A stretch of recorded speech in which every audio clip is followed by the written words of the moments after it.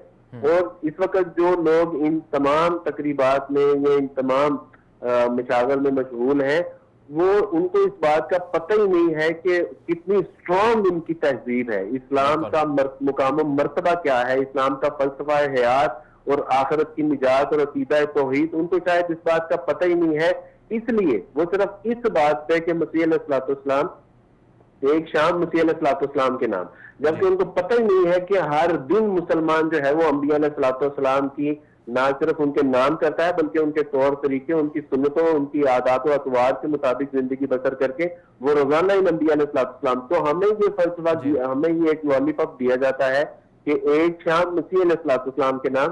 تو سچی بات ہے کہ ہم ان لوگوں سے وہ لوگ ہمیں کیا سکھانے کی کوشش کریں گے کہ جن کی اپنی تہذیب اور تمدن ناچ گانا ہے اور مخلوط نظام ہے، اور وہ لوگ ہمیں کیا انبیاء علیہ الصلوۃ والسلام سے محبت کا درس دیں گے جو خود تو کتوں کے ساتھ ہوتے ہیں لیکن اپنے والدین کو اولڈ ایج ہوم میں چھوڑ آتے ہیں. مسلمانوں سے میں یہی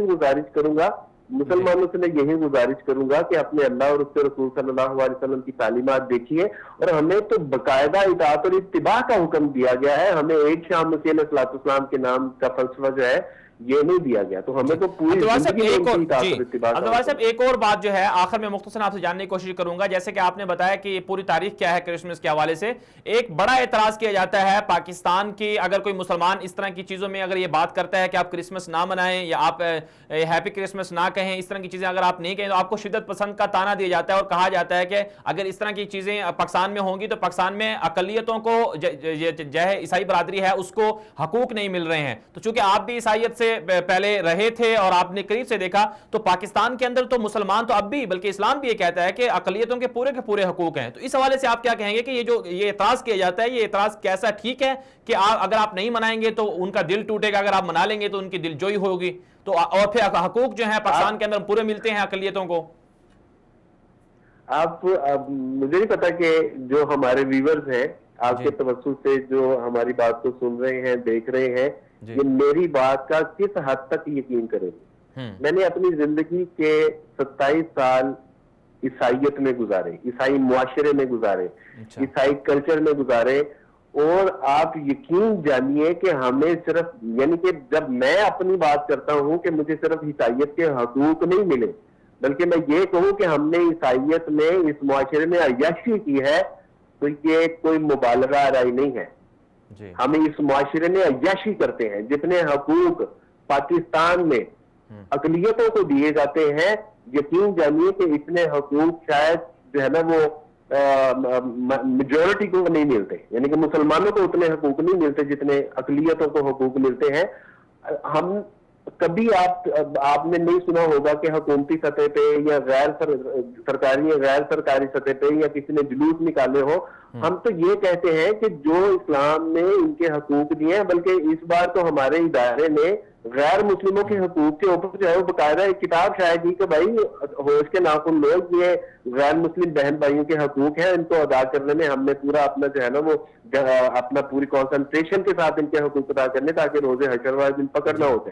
تو عمر فاروق رضی اللہ تعالیٰ عنہ نے بھی یہی کہا تھا کہ ان کے حقوق ان کو ادا کیے جائیں گے. بس یہ ہے کہ یہ اپنی عیدیں، اپنے تہوار، اپنی دعوت و تبلیغ کھلے عام نہیں کر سکتے. تو یہ اپنے مراکز میں، اپنے چرچ، اپنے جو ہے وہ گرجوں میں رہتے ہوئے یہ کرتے بھی ہیں اور ان کو کبھی کسی نے روکا بھی نہیں ہے. اور جیسے کہ میں نے کہا کہ نہ صرف حقوق ادا ہو رہے ہیں بلکہ جو کرسچن کمیونٹیز ہیں، سچی بات ہے وہ اس وقت پاکستان کی لاڈلی کمیونٹیز میں ہے، وہ لاڈلی مائنورٹیز میں ہے. تو ایسا یہ بات بالکل غلط ہے کہ ان کو جو ہے وہ ان کے حقوق ادا نہیں کیے جاتے. اور اگر کوئی ایسا شخص ہے تو اس کو چاہیے کہ وہ میڈیا پہ آ کے کم سے کم جو ہے وہ اپنی آواز تو کرے کہ جی ہمارے یہ حقوق دبائے جاتے ہیں، ان معاملات میں جو ہے وہ ہمیں جو ہے وہ نظر انداز کیا جاتا ہے. میرا نہیں خیال کہ کوئی ایک بھی ایسا شخص ہوگا. چلیں عبد الوارث صاحب آپ کا بہت بہت شکریہ, آپ نے بہت اچھی گفتگو کی. ناظرین کرام چونکہ وقت ختم ہو چکا ہے, مختصراً صرف 1 منٹ کے لیے اپنی آخری سٹوری پر بات کر لیتے ہیں, دلچسپ ہے.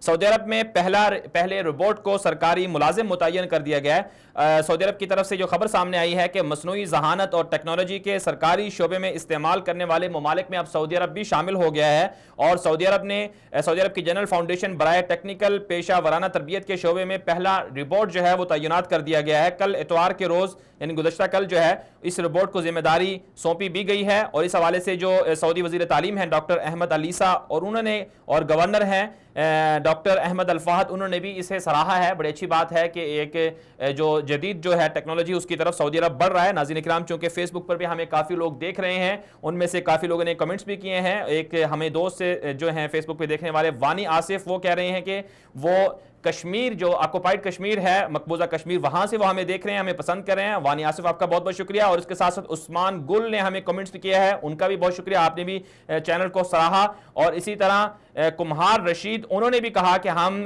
انڈیا آکوپائڈ کشمیر سے دیکھ رہے ہیں. یہ ہمیں فیس بک کے ہمارے آفیشیل پیج جو ہے 24 اردو کے, اس پر ہمیں یہ کمنٹس آئے ہیں. اور اشرف پارے وہ بھی کہہ رہے ہیں کہ ہم کشمیر سری نگر سے دیکھ رہے ہیں اس چینل کو, بہت اچھی بات ہے. اور اس کے علاوہ عبداللہ علی نے بھی کمنٹ کیا ہے, محمد ہارون نے بھی کمنٹ کیا ہے, سراہا ہے. مسٹر فاروق نے کمنٹ کیا ہے, انہوں نے بھی سراہا ہے. اور مونس حسین نے بھی کمنٹ کیا ہے. اور اس کے ساتھ ساتھ جمشید سیفی نے بھی کمنٹس کیا ہے, بہت بہت شکریہ. اور عرفان قریشی نے بھی کمنٹس کیا ہے, ہمیں بہت بہت شکریہ ہمارے آفیشیل چینل پر. اور جہاں سے منہاس ہمارے ساتھی دوست ہیں, انہوں نے بھی کمنٹس کیا ہے. تمام دوستوں کا, تمام دیکھنے والوں کا جو اس وقت ہمارے چینل کو 24 اردو کو دیکھتے ہیں, پسند کرتے ہیں اور اسے سراہتے ہیں, ان سب کا شکریہ. آپ بھی اگر ہمارے پروگرام میں اور ہمارے ساتھ شامل ہونا چاہیں تو اپنا کمنٹس بھی کر سکتے ہیں, اور فیس بک کے ہمارے آفیشیل پیجز کو بھی لائک کر سکتے ہیں, دنیا میرے آگے پیجز کو بھی لائک کر سکتے ہیں.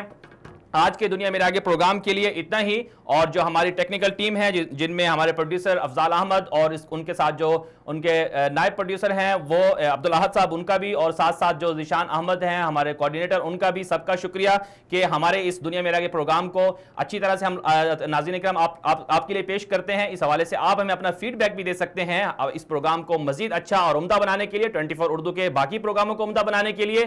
ہمارے پروگرام کو اور ہمارے چینل کو ایسے ہی دیکھتے رہیے اور اپنی رائے کا اظہار بھی کرتے رہیے. آج کے لیے اتنا ہی, اجازت دیجیے, اللہ حافظ.